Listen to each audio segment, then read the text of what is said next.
Good day, guys and gals. It's your host, Gabe Morales, returning for our roll call of Mexican Mafia members A through Z. Today, we bring you the letter G, as in gangster. One viewer commented that he enjoys this series just as he did Sesame Street at one time. I guess I do talk about characters such as Big Bird, Elmo, Ernie, Bert, and Kermit. Pero serio, this show and the lifestyle is no kiddie show, as I hope you've seen. Viewer USMC Devil Dog 311 asked a question that I've been asked many times. Hey, brother, have you ever caught any flack over any of these organizations for talking about them? My answer was no, because I only talk about things proven in court, in the media, and don't just make up stuff like Almost did in American Me, or blatantly disrespect them like Savage did on YouTube. I stick to telling the truth and don't mess with their money or dope. I don't violate any of their sacred reglas, which I'll cover in a solo episode soon.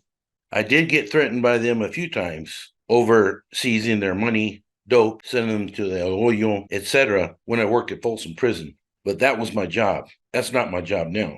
My life did get threatened 3 times by this organization on my 21st birthday, shortly before I joined the Marines, to be exact. The first documented Hispanic gang fight in the city of Seattle. And after that initial confrontation, they followed me 2 more times to try to take me out. I got tired of looking over my shoulder. Basically, it came down to kill or be killed. So it was a big reason why I joined the super tough organization, the United States Marines. And after I did my 4-year enlistment, why I worked at Folsom Prison in CDC. If you're interested, you could check out some of those details in my autobio, The Life and Times of a Vato Loco. Before we get started, I'd like to say a big gracias to all of you for helping push us over the 10,000 subscriber mark. And I hope you have a blessed day. All glory be to God. Today, we're going to start with Richard Romeo, or Little Romy Galabis, who was from Sanfer. I showed he had an early B number and joined the MA sometime in the early 1970s.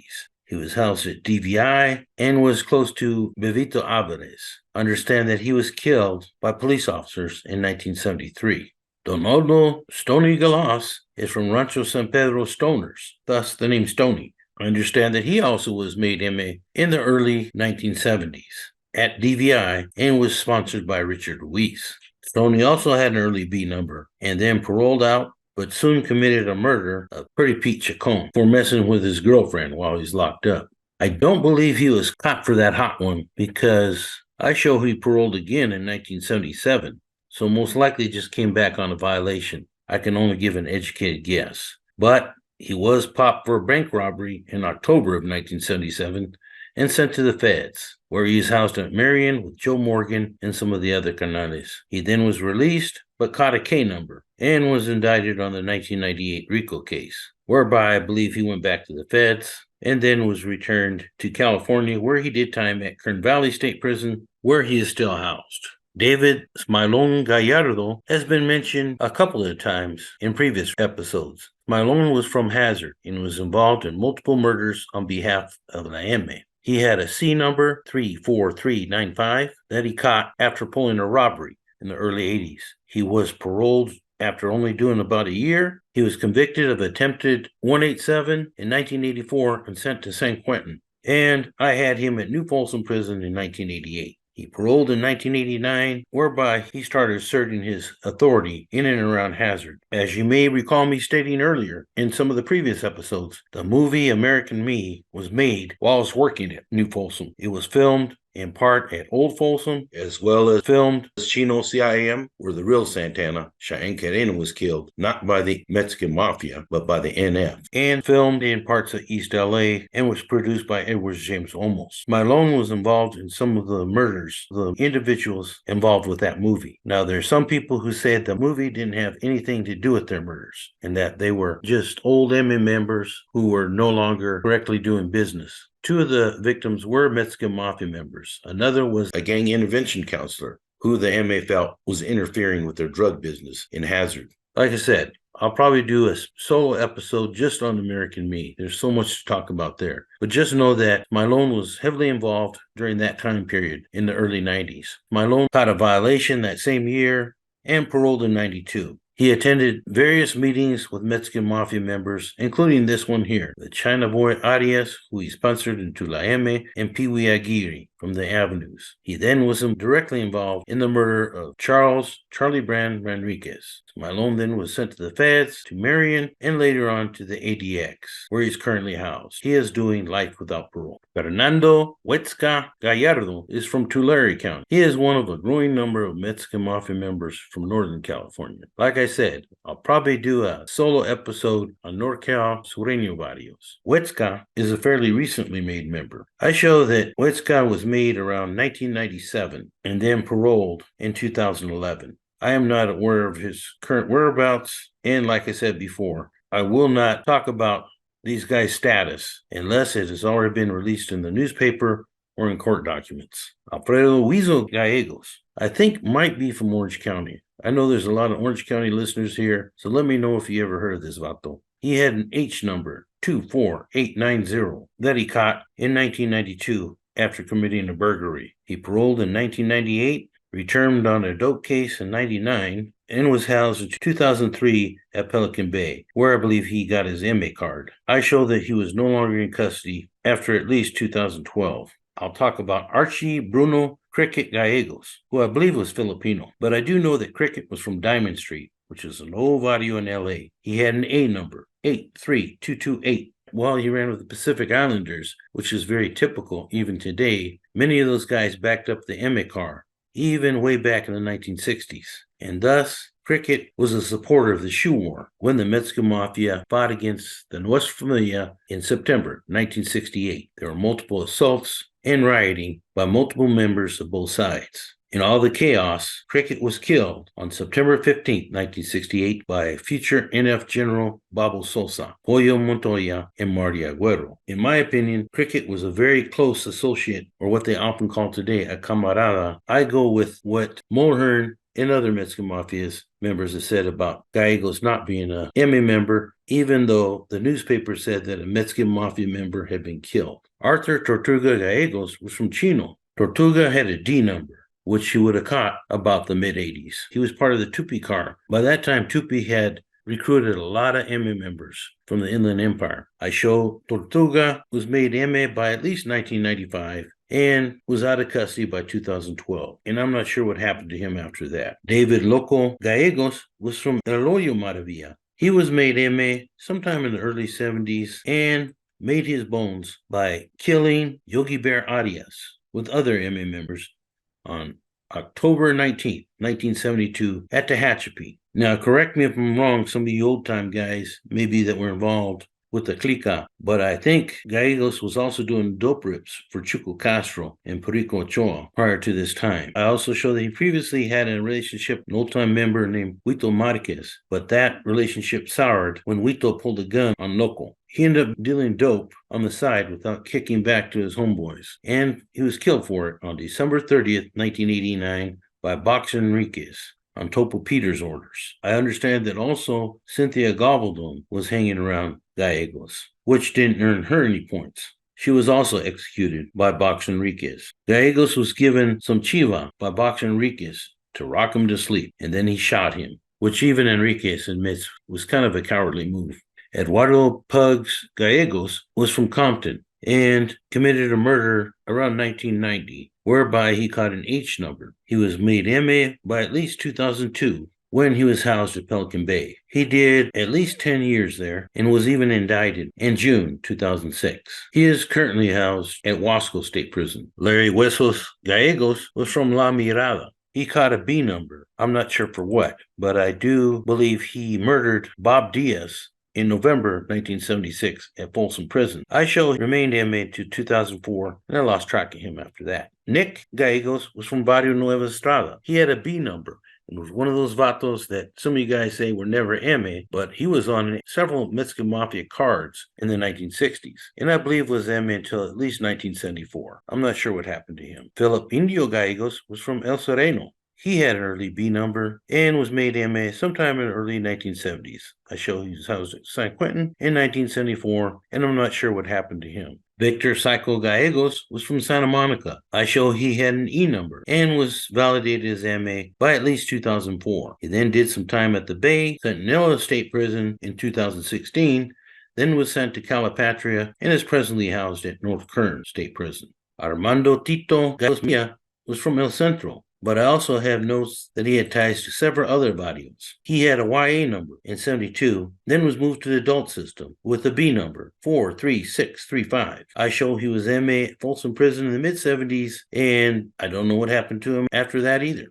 Alfonso Capone Garcia was from Norwalk. My understanding that Capone was a MA shot caller in the LA County Jail. Benjamin Sleepy Garcia was from the Avenues. I show he was MA by at least 1993 and was sponsored on the Pee Wee Aguirre. I'm not sure what he's been up to either. Donald Big D Garcia was one of the first MA members in 1958 when he was housed at DVI. Big D was called that for a reason. He was big and also was a good boxer. He was also very close to the Castanedas, Big Sluggo and Little Sluggo. I understand he was popped coming back from Tijuana at the San Isidro crossing and was arrested and given 7 years for dope running. He was a major figure at Folsom Prison and was involved in some homicides there. He paroled in 1977 and was involved in the murder of Richard Güero Psycho Rodriguez from San Fer, accompanied by Güero Psycho's own brother, Vito. He was killed allegedly from stealing money from La M.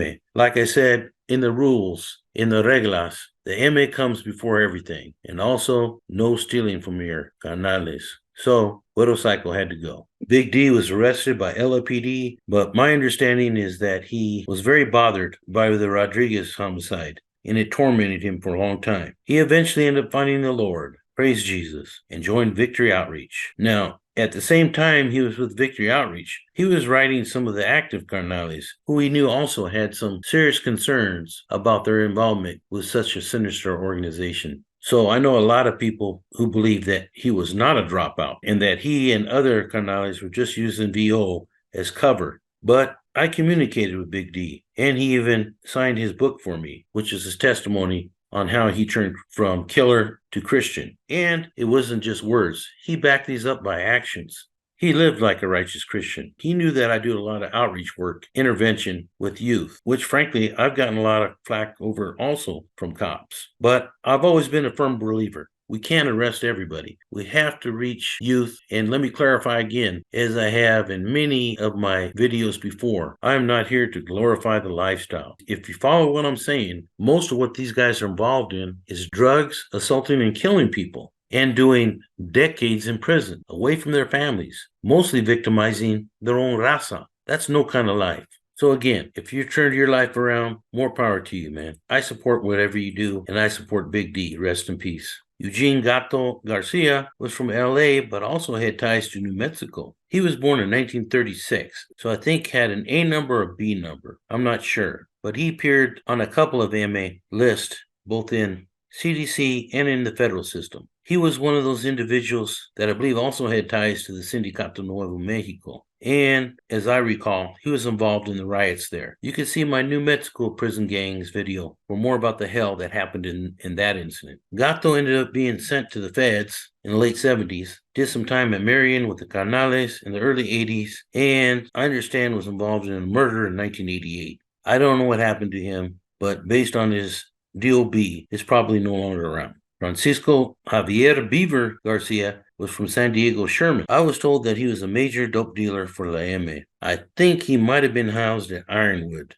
about 10 years ago. Once again, just for the record, he might have just been a camarada, but somebody told me that he was M, or at least a high-rolling camarada involved in drug dealing, inside and outside of the Pintas. Frank Smiley Garcia was from Watts. He had an early B number, and I show was M in the 1970s. I'm not sure what happened to him. Jose G.I. Joe Garcia was from Northern California. As I recall, he claimed San Jose, but may have also had ties to Newark and Hanford. I think he had a D number, but I have down that he was validated Mexican Mafia and sent to the federal system. He was housed at Marion in May of 2003 and was released from the Bureau of Prisons in March 2012. Luis Boo Garcia, I believe, is originally from Norwalk, but he also had ties to San Diego, Logan Heights, and was involved in a drug war with Colorado Arias. Luis caught a late B number and I believe was made MA in the early 1980s. He did quite a bit of time at the Bay and was sent for a short time period to Salinas Valley State Prison, did some time in Centinela, and has been housed the last few years at Lancaster, California State Prison, Los Angeles. Max Jr., Night Owl Garcia, I think may have been from Van Nuys. Don't quote me on that. So don't be giving me no hard candy. I'm doing the best I can do here. I'm not trying to mess with none of these guys' money, get them no more time, or get involved in any recent politics. I try to stick to what I know, usually via multiple sources, so I don't get caught in a cross. I've done this all my career, and I think my reputation amongst most officers and convicts has been pretty good due to operating that way and that mindset. Anyways, I show that Night Owl had a D number when he was incarcerated in assault with a deadly weapon, was made MA by at least 2004, and is currently at Corcoran, SATF. Pablo Guillermo, aka Memo Garcia, was from Pacas, but his place of birth was Mexicali. I show he had an early B number, was made MA at Soledad in the early 70s, was housed at San Quentin in 1974, and was involved in the homicide of Bob Diaz in November 1976. At Folsom Prison. Understand he was also involved in the 187 of Jimmy Capola at Folsom Prison over a drug debt in March 1984. Understand that he then left the game, having been in Nico Velasquez's car, who was killed at Tehachapi by Sleepy Huerta. There's no big secret there. That has been publicized on multiple fronts, but more on that later. Another Ralph Garcia was called Pata. He was from Bakers and had an early B number and was MA in the early 1970s, then was housed at San Quentin around 1974, where I believe he got out of the game. Raul Güero Smooth Garcia is from Pacas. He caught a C number, I believe, for a homicide, and has been mentioned on several other channels. They call him Güero Smooth because I understand talks real smooth. He has done time at San Quentin, at the Bay, New Folsom State Prison, Kern Valley State Prison, and is currently housed at Centinela. My mentor, Robert Moulcom-Rill, had a lot of stories about Richard Grumpy Garcia. His common-law wife was Jody Gibbs. Grumpy was from Primera Flats and was heavily involved in the biz. He had A number 88744 and was one of the original members in La M. He committed a robbery in 1974 and was heavily involved in ripping off dope dealers for La M. Evidently, Joe Morgan became a little envious of Grumpy's dope business and even his wife. So he killed Grumpy Garcia in June of 1978 in Montebello and took Jody as his wife for the rest of his natural life. Jody stayed loyal to him and they often communicated and visited. She is the one who sued Edward James Olmos and his producers over American Me due to the way they depicted Joe Morgan as the character JD and his dear friend Cheyenne Cadena, the real Santana. Juan Antonio Topo Garcia Perez was from Florencia and considered one of Los Tres Reyes, one of the three main leaders. He caught a C number and was made MA in the California Department of Corrections. He then caught a federal case and was shipped off to Lompoc and the ADX and was released a few years ago. I'm going to have to cut it off there. My fault that there's a million Mexicans named Garcia. No disrespect to my compadre, also named Juan Garcia. Just kidding, comps. For now, this is Gabe Morales signing off for Gangsters, Cops, and Politicians. Open your eyes.